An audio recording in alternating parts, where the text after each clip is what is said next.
Welcome to the Great Detectives of Old Time Radio. From Boise, Idaho, this is your host, Adam Graham.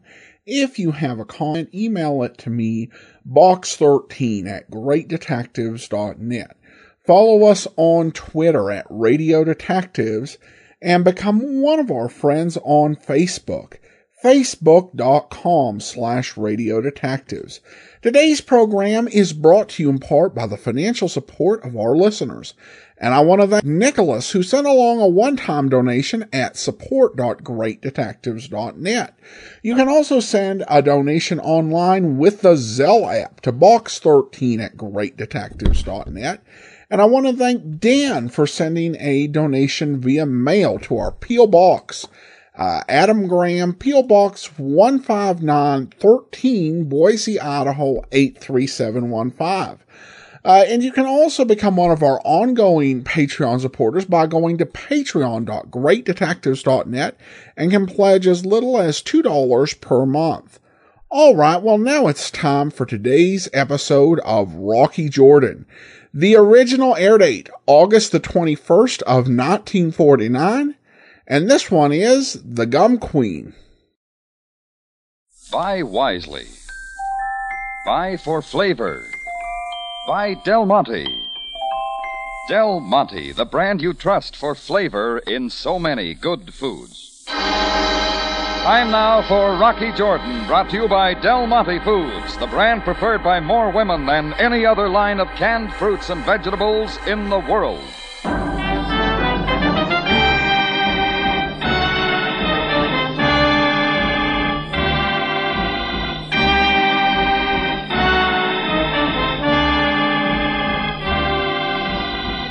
Not far from the Mosque Sultan Hassan in Cairo stands the Cafe Tambourine, run by Rocky Jordan.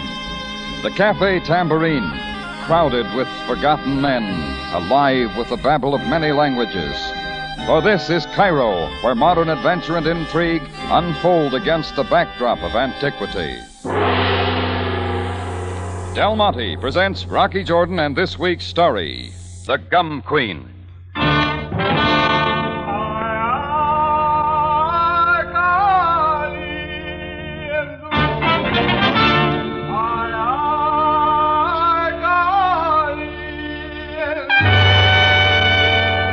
I was standing at the door to my office in back of the Tambourine when he came in. Dark skin, a white suit, and black sideburns. Right then, he looked like any other paying customer, only he didn't stop at the bar. He plotted the shortest course through the tables, making every step count. And when he reached me, he stopped, took off his hat, mopped his balding head with a fresh handkerchief, threw me a frozen smile, and held out his hand. You are Mr. Jordan? That's right. My name is Hakar, Gerard Hakar. What can I do for you, Mr. Hakar? I wish to learn if it is possible to rent your cafe for a party. It's possible, for a price. I'm in the office, Mr. Hakar. Thank you, Mr. Jordan. Thank you very much. How about this party? Mr. Jordan, a camel caravan arrives tonight from the Anglo-Egyptian Sudan carrying a large cargo of gum arabic. Is that right? Do not confuse gum arabic with the kind of gum you chew, Mr. Jordan, which is in reality chicle. Well, we learn something every day. You see, gum arabic is employed in pharmacology, textiles, and such. The gum arabic from the Sudan is about the best in the world. Quite valuable. Well, that's all very interesting. Now, what about renting the Tambourine? Yes, I am coming to that. The men of the caravan have been working in the interior for many months. Their journey has been arduous. Sheldon wishes them to have a party with much merriment. Sheldon? Who's Sheldon? The owner of the acacia tree plantation in the Sudan. Sheldon is with the caravan, but sent me ahead to make necessary arrangements. All right, supposing we get to details. You are willing to take the party, then? I'm willing to talk about it. Very well. We will motor into the desert tonight, meet the caravan, and discuss final details with Sheldon. Oh, hold it, Hakar. Why out in the desert? Those are Sheldon's instructions. Everything must be arranged and in readiness when the men finally arrive in Cairo. Well? Oh, I don't see why not. Anything for a change. Good. At 9 o'clock, then, Mr. Jordan. I am certain that you will find the journey most diverting.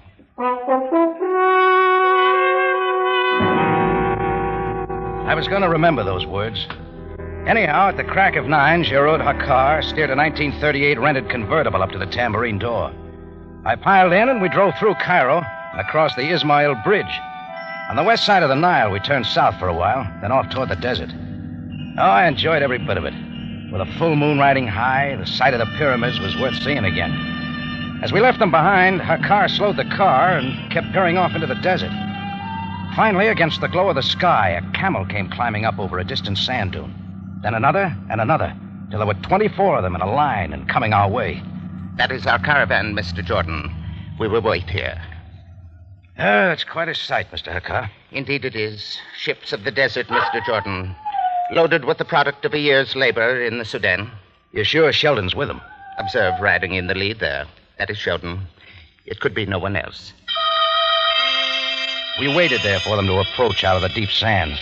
Sheldon, riding in the lead, especially held my eye. An erect figure and in full command. We sat there a few minutes watching the caravan silently come toward us. And they were in calling distance when all at once it happened.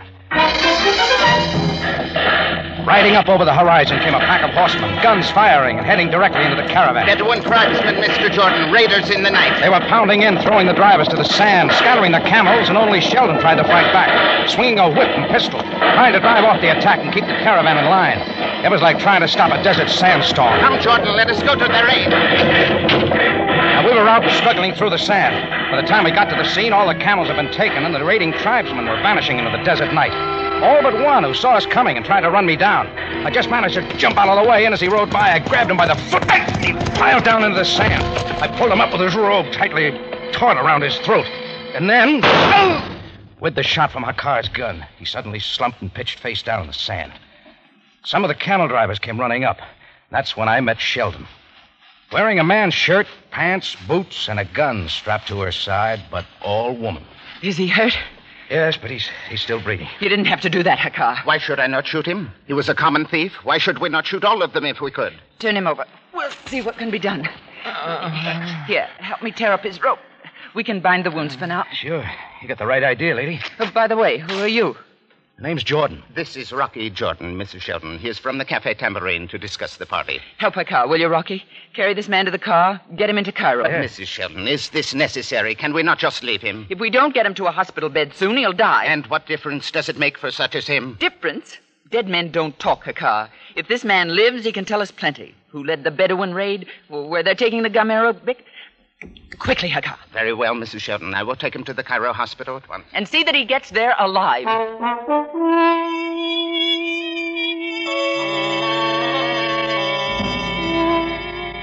Sheldon stayed behind to organize the bewildered camel drivers, and I went with Hakar. We took the wounded raider into Cairo and finally got him into a hospital bed. Sheldon showed up a little later, but the raider was still unable to talk. She told Hakar to stay at the bedside and call us if anything happened, and she and I sat down together outside. For the first time, she began to look tired. Sometimes you wonder if it's worth it. Yeah, pretty rough deal. Got a cigarette? Sure. Yeah. Thanks. We met at a bad time, Jordan. Sorry if I sounded rough. Didn't strike me that way. Forget it. I'm not so bad when you get to know me. Just been bossing men around too long. You were doing all right when I saw you. Oh? About the party, Rocky. I suppose you'd like to call it off now, huh? I wouldn't blame you. No, I promised the men. I don't like to go back on a promise. But you'll have to trust me for a couple of days, though, until I get a loan at the bank. I don't do business on the cuff, Mrs. Sheldon. No? Forget it. I can understand what that raid did to you. Looks like they took almost everything. Everything I've worked and slaved for the past year, that's all. Anyhow, the plantation's still there. Does it belong to you? No, it was my husband's. When a tropical disease got him, I just took over, that's all. And I did all right. Till tonight. Yeah. About the party, Mrs. Sheldon. Yes? Maybe we can work something out. Told you there was no money yet. Anyhow, we can talk it over. At lunch tomorrow? There's a boat tied up at the Nile docks waiting for my cargo. The Minya. You'll find me there. Well, that made it a date, and I went back to the Tambourine. My help had closed up for the night long before I got there, but I had a visitor just the same. Just as I was unlocking the door, he shuffled out of a nearby shadow. Who's that? It is Belak, one of the drivers from the caravan. What do you want here? I have much to tell, sir. Although my arrival in Cairo finds me woefully short of money. If that's all you want, beat it. Wait, please, sir. For money, I would exchange most amazing information. What makes you think I'll buy? It concerns the Mrs. Sheldon, and most reasonable, only 10 Egyptian pounds. Make it 5 and talk fast. There is trouble ahead for you, Effendi. You are in great danger. The information, Belak. The raider who you dragged from the horse in the desert. He who fell by Hakar's gun.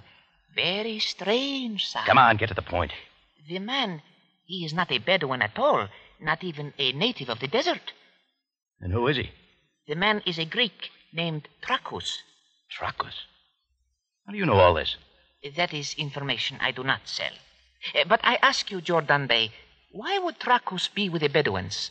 You're telling it, Belak. Why would this notorious international thief bother with a mere cargo of gum arabic, sir? There is something behind this, Effendi. There is more than meets the eye. All right, so we'll go see Trachus. No, not I, Jordan Bey. I warn you, keep away from Belak, him. come back here. There is trouble, sir, much trouble.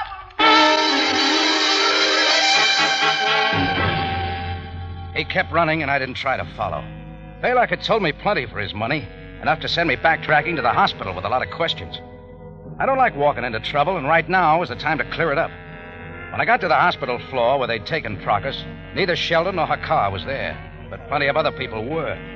I shoved my way through the crowd to his room. Then I saw it was too late for any talk. Someone made sure he'd never talk. Trachus was dead, but not from the bullet wound. Something a lot more recent and a lot more sure. A knife with a 6-inch blade.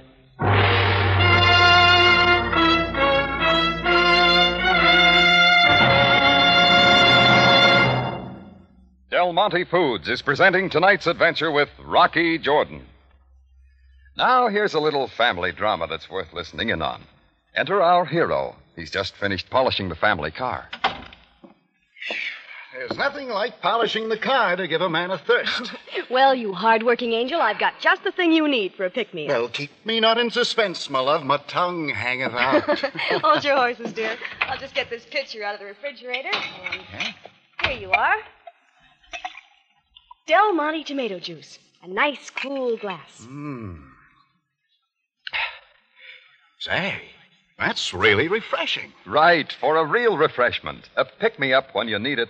It's Del Monte tomato juice every time. Del Monte tomato juice is fresh tasting. And fresh is really the word. Del Monte tomato juice is made from fresh, vine-ripened tomatoes, the kind with that rich, sunny flavor. Del Monte tomato juice is natural tasting. Yes, close quality control by Del Monte assures you of true natural flavor. In tomato juice, just as in all Del Monte tomato products, only the very best tomatoes are used. Del Monte tomato juice is refreshing. Refreshing is right. A real pick-me-up when you need it. Real tomato flavor that makes you ask for more. Fresh tasting. Natural tasting. And refreshing. Fresh tasting, natural tasting, and refreshing. That's what tomato juice should be. And that's what Del Monte tomato juice is. Look for Del Monte tomato juice at your grocer's. Keep a couple of cans handy in the refrigerator at all times.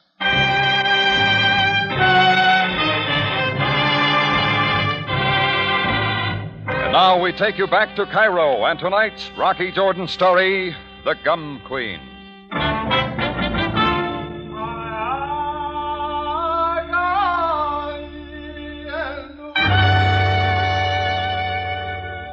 All in all, it turned out to be quite a night.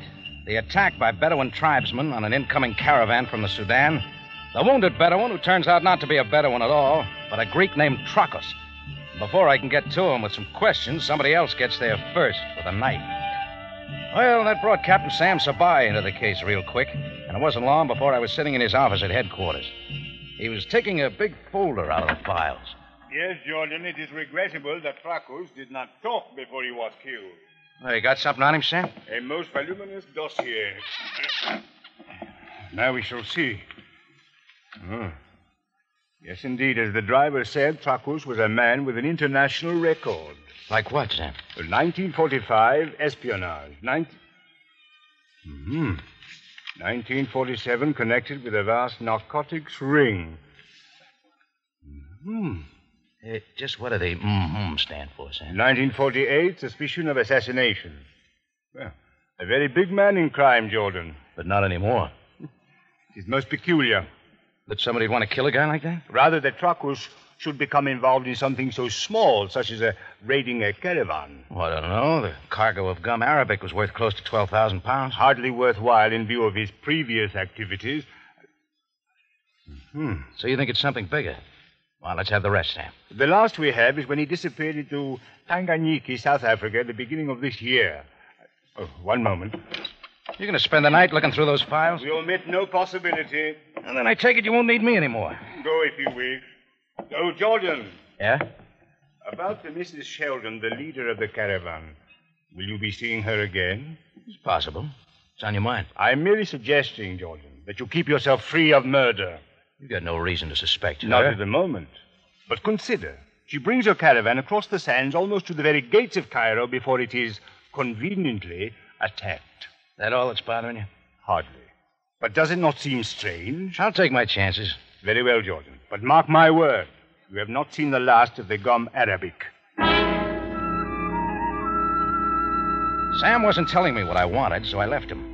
I was sure he hadn't seen me slip a few pages out of the Tracus dossier while his back was turned and put them in my pocket for future use. Just checking on what the mm-hms meant. It was too late at night to catch a taxi, so I started to hoof it back to the Tambourine. Only it happened I caught a ride. Hello, Jordan. Get in. Sorry, I'm all dated up. Yeah, you are now. This gun says get in.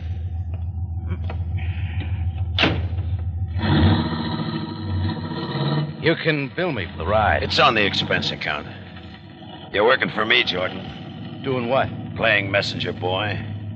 You're taking a proposition to the Gum Queen. Gum Queen? Sheldon, Jordan. Don't play dumb with me. What do I tell her? She can have all her gum arabic back. You got it? Tell her she's in luck, Jordan. Sheldon gets the whole cargo for half the value. Why half? You could dump it on the open market and do better. I'd rather play it safe and take the loss. You get it? Yeah. Give it to me in round figures. Half the price, I said. 6,000 pounds. And I'll remind Sheldon to look you up. I deal with you alone, Jordan. Have the money on you. I'll be around again. Oh, one more question. Yeah? Who killed Tracus? You're out of bounds, Jordan.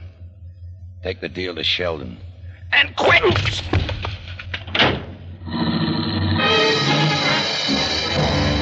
I wasn't fast enough for him, and his foot slammed me out of the car and onto the sidewalk. The car shot down the dark street and was gone. And I picked myself up, not sure, but that Sam was right. There was a lot more behind this than gum arabic. But I was mixed up in it now and had to play along. When I finally got back to the Tambourine, it was almost daylight. I tried for some sleep, but before noon I was down along the Nile docks to keep my date with Sheldon and her boat. She had traded her rough clothes for something better, and she looked just like I'd hoped she would. We went over to a waterfront cafe. Pretty soon she got to talking. You've been real nice to me, Rocky. Real nice. Well, let's just say I'm after business for my cafe. I know you better than that. You've forgotten all about the party. Maybe. Any luck with the loan? I'll get it. Enough to last me through another year. Does that mean you're going back to the Sudan? Sure. I've stuck it out there for 5 years. One more year doesn't matter. Takes nerve. What else can a woman do but hang on to what she's got left? Can't always be bad breaks. Mrs. Sheldon, just how bad do you want your gum arabic back? What kind of question is that, Rocky? It happens I know how you can get it. How? For 6,000 pounds. Look, Rocky, don't kid me like that. Of course I want it back. Just don't kid me. Half the value of the merchandise. That's his price. Whose price? Well, some character who picked me up last night. What's his name? Who is he? Didn't say. And how much do you get out of it? Nothing. It's a lot more than that to convince me, Jordan. A lot more. Mrs. Sheldon, I've been looking all over for you. Oh, Hakar, sit down. We've got some talking to do. The bank wishes to speak with you about the loan. I'll call them later. Mr. Jordan has some news. So, Jordan? Yeah, a guy picked me up last night with a proposition. He'll return the gum arabic for half the value. Most fortunate, if true. At least I'll get something out of it that way. A whole year's work isn't gone for nothing. Most interesting that he would go to you, Jordan. I'm not trying to explain that. And how do we know we can trust you at all? You don't. So suppose we forget the whole thing. Now, do not be hasty, Jordan. Look, Haka, you're the one that landed me in this mess from the beginning. I didn't ask for it. Okay, Rocky. How do I know the whole thing isn't phony? Why should I trust any of you? Why don't you sit down, Rocky? Well, all right. Just make up your minds. We'll go through with it. Only you can't blame me for wanting to know one thing. Yeah? If there's nothing in this for you, just why are you doing it? I don't know. Maybe I can't help liking some people. Well, I'll push things at the bank and try having the 6,000 pounds for you this afternoon. One thing, though, Jordan. The police must be informed of this. You think they'll deliver the stuff with the police around? The police need not appear until the merchandise is in our hands. Then they can give it safe escort to Mrs. Sheldon's boat. Okay, it's your money. And Jordan, I'll be close around, too. And if it turns out you're working a deal, I'll never forget it. Right away, we set it up with Sam Sabaya and the Cairo police to move in after the cargo was delivered to me and escort it safely to the boat and out of Egypt. Well, Sheldon's loan went through. She put the 6,000 pounds in my hands. Soon after that, I got a phone call from the guy who had the cargo, and we arranged a rendezvous. That set the stage. And I knew that within the next 2 or 3 hours, somehow I'd have a few answers to the mysterious caravan raid. But I needed some props. So first I stopped off at the 5 and 10, picked up a few things. Then I went alone across the Nile to where the camel trail comes down to the river. At the appointed hour, the camels began to show up one by one. I paid off a share to each driver, who quickly vanished. Finally, all 24 loaded camels were delivered. Then I made my next move, and a short time later, I signaled Sam Sabaya. He moved in quickly with his men. We will take over now, Jordan. The caravan's all yours, Sam. My job's done. Oh, a moment. Were there not 24 camels? 23. 20? Perhaps a mistake in my figures. We all make mistakes. Indeed we do. Would you like to clear up one of your mistakes at this time, Jordan? What do you mean? After you left my office this morning, 3 pages were missing from the Tracus dossier. Well, Jordan? You got me, Sam. Here they are. Thank you. I trust that you found them good reading. I didn't learn much. Jordan, I fear there are things that you will never learn. For example, when to leave well enough alone.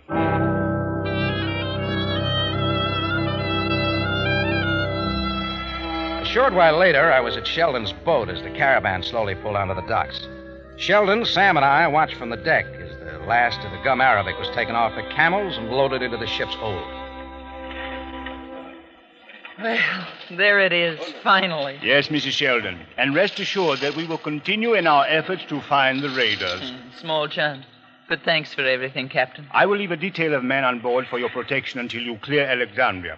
And the best of luck, Mrs. Sheldon. Goodbye, Captain. Coming, Jordan? Not just yet, Sam. See you in a minute. As you wish. Well, Rocky, it looks like I owe you some sort of an apology. I don't think so. I'll admit I didn't trust you very much. Nobody expected you to. Anyhow, you're still out 6,000 pounds. I'm not complaining. Wish you could come along. You'd enjoy the trip. Yeah, wish I could, too. A moment there, Jordan. Oh, you want to see me, Hakar? Indeed, I do. There were 24 camel loads to be delivered. All right, what about it? Only 23 arrived here. That's all that showed up. Then where is the other camel? How should I know? 23, 24. What's the difference? The difference, you say? An entire load of gum Arabic. So they held out on you. Go hunt it up if it means so much. Mr. Jordan, I demand an explanation. Oh, let it go, Hakar. We're lucky to get any of it back. But Jordan paid for all the camel loads, he said. We will not be cheated out of one. Forget it. We're not going to wait around any longer. Got to get this load to my side. Do you mean to say you're going to let him get away I with... said forget it. I'm not giving word to shove off before anything more happens. I'll look you up when I get back, Rocky. Jordan, a moment. Before you go down the gangplank. What are you so excited about, Hakar? Excited? You're quite mistaken. I don't think so. I am certain that you know where the other camel load is, Mr. Jordan. Yeah? What's there about the load that bothers you so much? Why, the gum Arabic, of course. You know, I don't think gum Arabic interests you at all. What do you mean? I think it's something else. These, maybe. Let me see. Sure, have a look. Diamonds? I don't touch. Where did you get them, Jordan? From inside the gum Arabic on the 24th camel. You will give them to me. Why, Hakar? Are they yours? Did you hide them there? Jordan, listen to me. You masterminded quite a deal, didn't you? The phony Bedouin raid, the deal with me to return the stuff. so you could get a private police escort for your smuggled jewels right out of Egypt. There is no time to... You even killed your Confederate trucker so he wouldn't start talking. Did Sheldon know about this? Quickly before she returns. Yeah, I knew she didn't. Jordan, you're a smart man. I'll cut you in. I'll make you a deal. The other way around, Hakar. I got the jewels. All right, anything you say. First, you fork over Sheldon's 6,000 pounds. And these diamonds go to the police. I will have them, Jordan. Hakar lunged at me, and all at once he was a wild man, fighting and clawing for the bag in my hand. The back of my fist drove him away, but he was in again, pushing me to the rail. The next time I drove him back, his hand went for an inside pocket. That's when I got tired of the game. I moved in ahead of the gun, and his shot went wild. I locked his head in my arm, whirled, tossed him over my shoulder and over the rail. I waited for a splash that didn't come, and then I saw why. When I looked down, it was into the upturned, surprised face of Captain Sam Sabaya, fez over one eye and what was left of an Egyptian cigarette dangling in his mouth.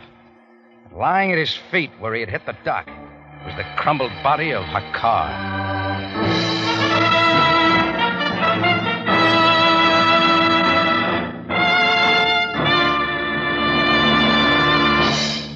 More from Rocky Jordan in just a moment. After one of the summer's warmer days, Mrs. Thompson decided to have dinner out on the back patio. Let's listen in for a moment. Hey, honey, this was a swell idea. A warm evening and a cool dinner out here in the patio. Thank you. And my favorite cold meats. Well, help yourself, dear. There's meatloaf and ham and liverwurst. Well, let me add it. And say, pass the catsup. The kind with that swell flavor I like. You mean Del Monte catsup. That's my good old standby, darling. I can always count on it for a special flavor treat. Yes, you can count on Del Monte catsup, Mrs. Thompson, just as you depend on all Del Monte foods for flavor. Say, that Del Monte catsup has a zesty, spiced tomato goodness that just makes those low-cost foods come to life. You can count on the menfolks asking for second helpings every time. Yes, Del Monte catsup is spiced tomato flavor at its best. A real pepper-upper with meatloaf, beans, French fries, with any food that calls for catsup. Look for Del Monte catsup at your grocer's. Try it. Then, just like Tommy Thompson, you'll be saying, pass the catsup. The kind with that swell flavor I like. The Del Monte catsup. Back now to Rocky Jordan.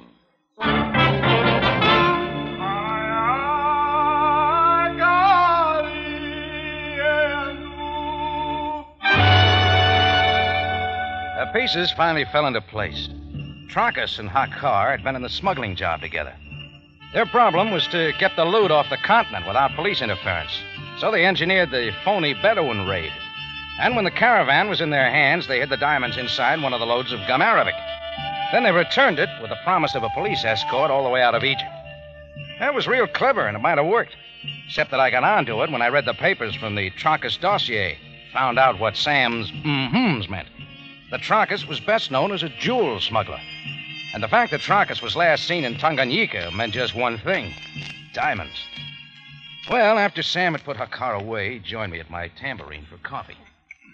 Jordan, I still fail to understand what you see in Mrs. Sheldon. It's all a matter of taste, Sam. For instance, you make sweet syrup out of your coffee, but not me. Will you pass me the sugar, please? Sure. There you are.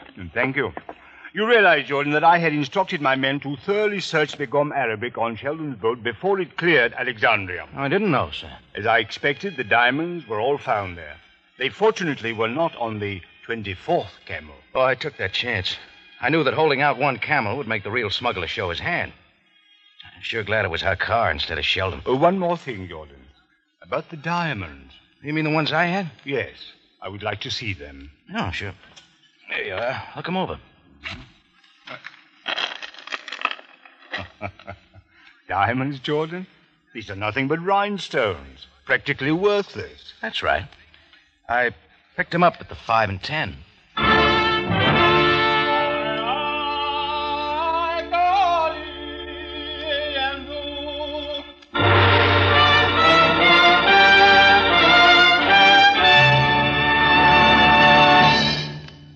For the finest in tomato flavor, enjoy the whole family of Del Monte tomato products. Del Monte catsup and chili sauce. Del Monte tomato sauce and canned tomatoes. And Del Monte tomato juice. Remember, buy wisely.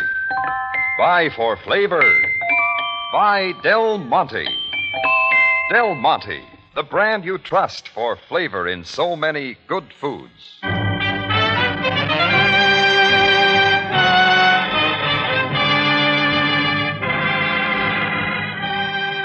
Rocky Jordan, written by Larry Roman and Gomer Cool, stars Jack Moyles in the title role with Jay Novello as Sam Sabaya. Original music composed and conducted by Richard Arant. Rocky Jordan is produced and directed by Cliff Howell. Remember, you have a date next week at the Cafe Tambourine, run by Rocky Jordan. Same time, same station.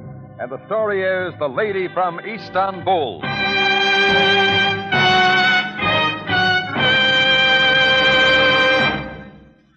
Real roast-in-the-ear flavor, matchless butter tenderness. That's Del Monte corn. One more good food from the brand that always puts flavor first. Packed in two styles, golden cream style and golden whole kernel, Del Monte has that sweet country cream flavor that tastes so good. When you're shopping for corn, look for Del Monte first. Larry Thor speaking. Rocky Jordan is presented over CBS, the Columbia Broadcasting System.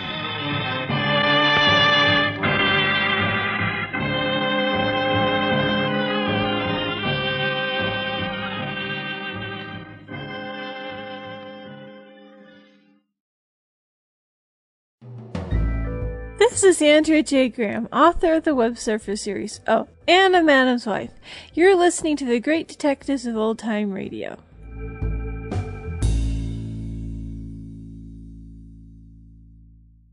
Welcome back. A tip for you.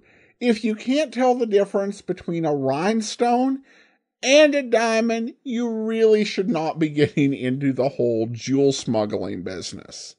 I was also a bit surprised by the pronunciation in today's Del Monte Foods ad, with the product being referred to as ketchup multiple times. And essentially, I have always heard people say ketchup, even if when I look at the jar, the spelling indicates ketchup. So I don't know, maybe that's more of a regional thing. All right, well, we turn to listener comments and feedback, and have a comment from Nick, who sent this along with his donation through support.greatdetectives.net. He writes in, Adam, I've enjoyed a number of the programs you've featured, like Not Beating Yours Truly, Johnny Dollar, but I'm a huge fan of the main CBS run of The Adventures of Philip Marlowe. Could you recommend any other old-time radio detective programs that might have a similar feel or tone? Thank you for all your good work. Well, thanks so much. Nick, it's a challenge to find a program just like Philip Marlowe.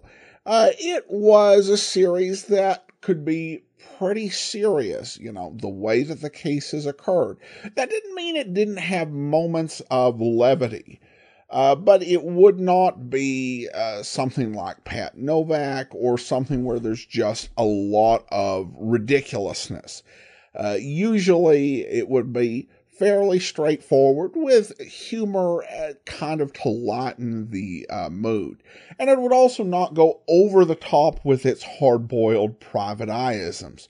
It wouldn't be like, Pat Novak for Hire or That Hammer Guy or Michael Shane. And you'd also have a possibility in most episodes for a little bit of human drama and observations on human nature, and a sympathetic hero that often had some very philosophical points. And I don't think any show quite does this like The Adventures of Philip Marlowe, but there are 5 I could think of that are kind of close. And I guess from the bottom up, in terms of shows that the 5 shows I think would be most similar, though obviously not identical, I'd put Rocky Jordan on the list because it does have that serious tone, and you do have, bits of human drama as well as a really sympathetic hero. I would also take the Jeff Regan program, not the Jack Webb episodes, which really, I think, are some of the more serious, hard-boiled private eye things, but it's just really strongly towards that a lot more than Philip Marlowe was. But the Frank Graham episodes, I think, strike a really similar tone to what we had with Philip Marlowe. Another one is The Fat Man. I don't know if all of the supporting acting was quite as good as what you got with Philip Marlowe, because The Fat Man was made by ABC. But it I think, hit a lot of the same notes. The cases were pretty serious. You had some really good moments. And he was sympathetic, even though you really had to dig in a couple episodes to see that. And, of course, he was a private detective. Nightbeat, even though Randy Stone was no private detective, it had a lot of those same elements. And I think probably the show that was close to that was Barry Craig, which, I think tonally it's similar. The possibility of human drama. He was always a very sympathetic hero and often had some pretty good insights. He was a private operator, and of course, the role of Barry Craig was played by William Gargan, who was, as far as I know, the only radio private detective actor to have actually been a private detective at one point. So I would put Barry Craig in there. So if you are looking for something similar to Philip Marlowe, I generally recommend Rocky Jordan, the Frank Graham episodes of Jeff Regan, The Fat Man, Nightbeat, or Barry Craig. Thanks so much for the question, Nick, and I hope I did an okay job answering. All right, and now we have a comment from Dan, who, with his donation, sent along a really nice Christmas card. Thank you for all you do. I'm a loyal listener that appreciates your efforts. Thank you for the joy your podcast brings me all year round. And then he has a PS. I also wanted to tell you how much I love Rocky Jordan. It's a little slice of Casablanca each week. It's fantastic. In a world of endless vulgarity, your podcast is clean entertainment for the whole family. Well, thanks so much, Dan. And I definitely aim to keep it that way. And even in some of the sponsorship opportunities that have come my way, I always am very careful to make sure that it's consistent with us continuing to be a family program. It is ironic sometimes when I think about it, because some of these series were ones that there were parents back in the 1940s and 50s thought should be on later at night. But societal standards have changed, so these are all, really clean compared to what goes on the air today. So we're always glad to bring them to you. And thanks so much for your card and your support, Dan. All right, that will do it for today. Join us back here tomorrow for Boston Blackie. And then we'll be back on Wednesday with another episode of Rocky Jordan.